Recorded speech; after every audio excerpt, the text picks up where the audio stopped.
Halo adik-adik, bagaimana kabarnya hari ini? Sehat ya semua. Oh, ada yang sakit. Siapa? Haslinda. Haslinda sakit apa? Oh, demam. Mari kita doakan teman kita Haslinda, semoga diberi kesehatan oleh Allah Subhanahu wa taala. Amin. Adik-adik semua harus tetap jaga kesehatan ya. Oke, sebelum kita melanjutkan pelajaran, kakak absen dulu ya. Jadi tadi yang tidak hadir Haslinda sakit, siapa lagi?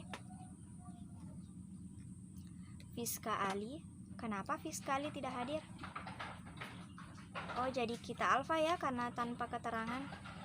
Oke, yang tidak hadir cuma 2 orang, Fiska Ali Alfa, Haslinda sakit.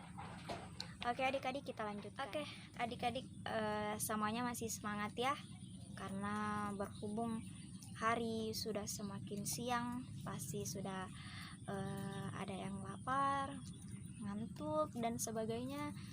Jadi semuanya harus tetap semangat untuk memulai pelajaran kita, karena kalau semuanya ngantuk, lapar, materi tidak akan masuk, materi tidak akan bisa mudah kita pahami. Jadi semuanya kita harus fokus dulu, fokus dan semangat. Oke.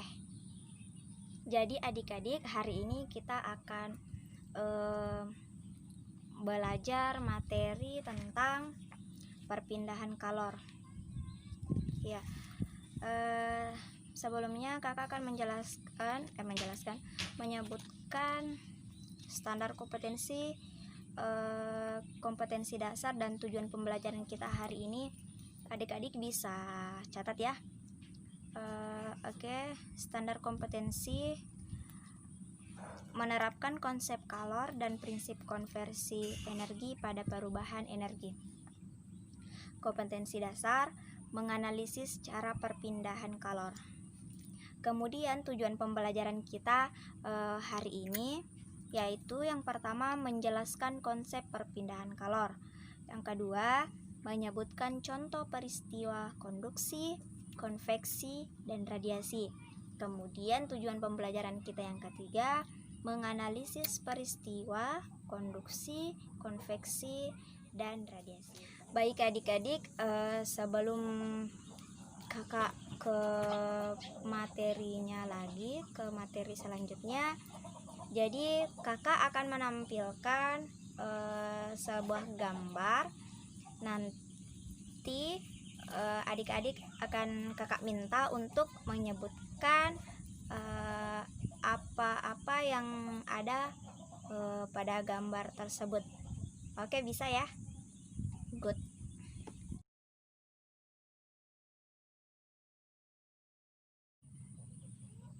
Nah, adik-adik, siapa yang bisa menyebutkan apa-apa yang terdapat pada gambar yang kakak tampilkan tadi? Ya, Fitra Yuniar, silahkan.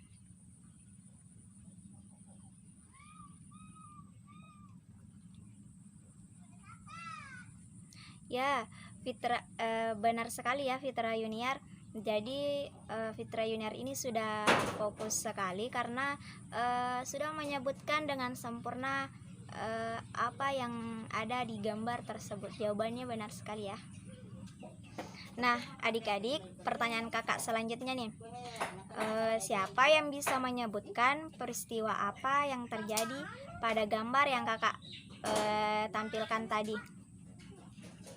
Andi Iriandi Basdra, silahkan. Ya, bagus. Ada yang bisa menambahkan? Agung Aswad. Jawabannya benar. Ada yang bisa menyebutkannya dengan lengkap? Sucitra, silahkan.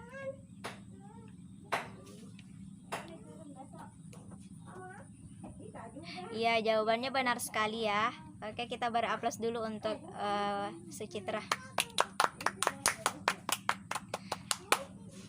Jadi dari gambar tersebut ada 3 peristiwa ya. Ada peristiwa konduksi, konveksi, dan radiasi. Kemudian pertanyaan kakak selanjutnya nih, siapa yang bisa memberikan pendapatnya? Apa sih itu konduksi? konveksi, dan radiasi? Fitra Yuniar, silahkan.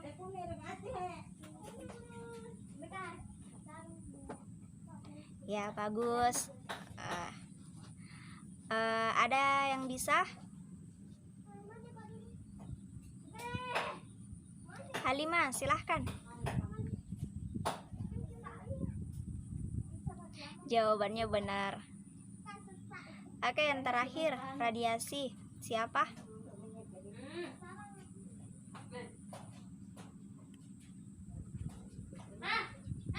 Hasninda. Ya, Hasninda, silahkan. Bagus sekali. Jadi semua jawabannya benar ya. Alhamdulillah semua adik-adik bisa fokus dan bisa memperhatikan dengan baik apa yang ada di gambar yang kakak tampilkan tadi. Oke, kita beri aplaus untuk semuanya dulu. Oke, adik-adik, jadi kalor itu adalah salah satu bentuk energi yang berpindah dari suhu yang tinggi ke suhu yang rendah. Kemudian perpindahan kalor itu adalah perpindahan panas yang terjadi dari suatu tempat ke tempat yang lain melalui 3 cara seperti yang adik-adik tadi sebutkan, yaitu konduksi, konveksi, dan radiasi. Dan adik-adik semua ini sudah bisa memaparkan menurut pendapatnya sendiri apa sih itu konduksi, konveksi, dan radiasi. Nah, contohnya nih adik-adik, pada saat kita memanaskan misalnya logam kita panaskan ujungnya, terus kita pegang juga, maka ujung logam yang kita pegang itu akan terasa panas juga. Kenapa? Karena seperti yang tadi kakak jelaskan, bahwa kalor itu berpindah dari suhu yang tinggi ke suhu yang rendah. Makanya ujung logam yang kakak pegang ini juga akan terasa panas. Oke adik-adik, jadi rumusnya seperti ini. Q per T K dikali A dikali delta T per D. Jadi Q ini banyaknya kalor, T waktu, K ini konduktivitasnya, A luas penampang, delta T suhu selisih suhu, dan D ini dinding, tebal dinding.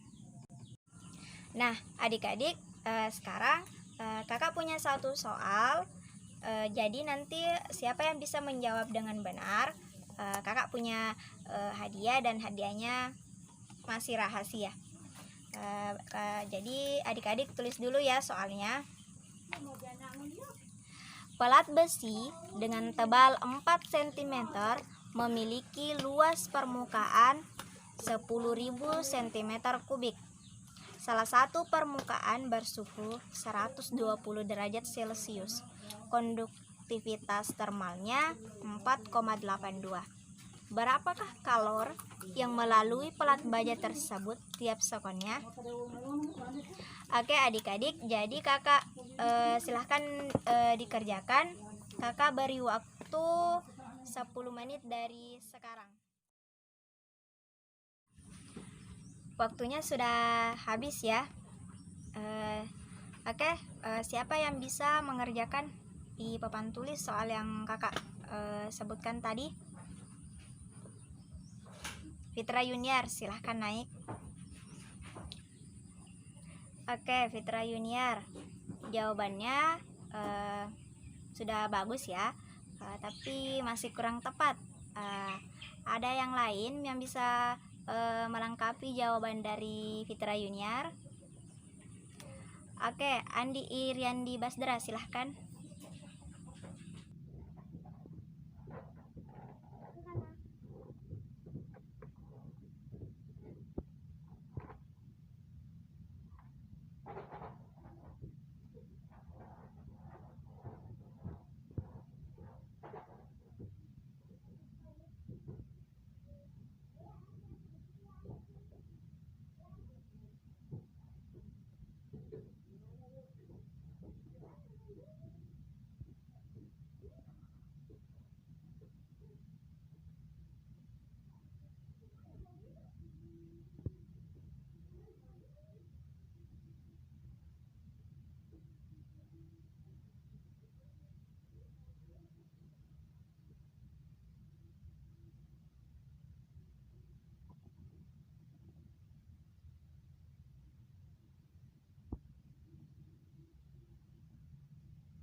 Jawabannya betul ya.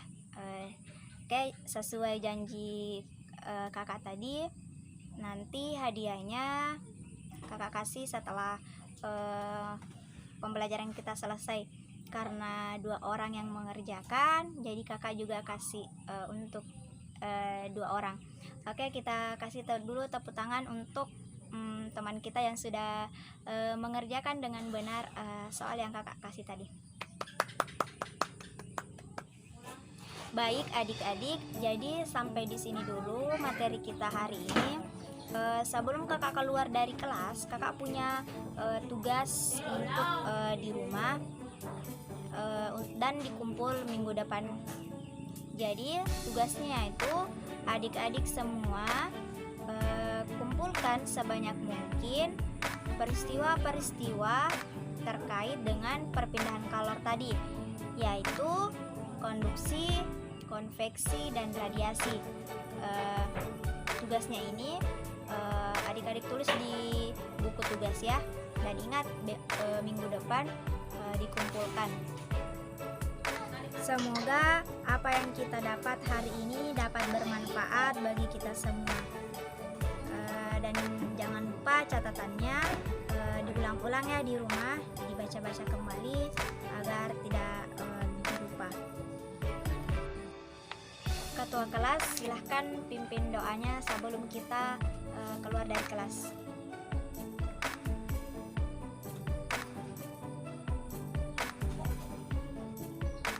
Sekian dan terima kasih.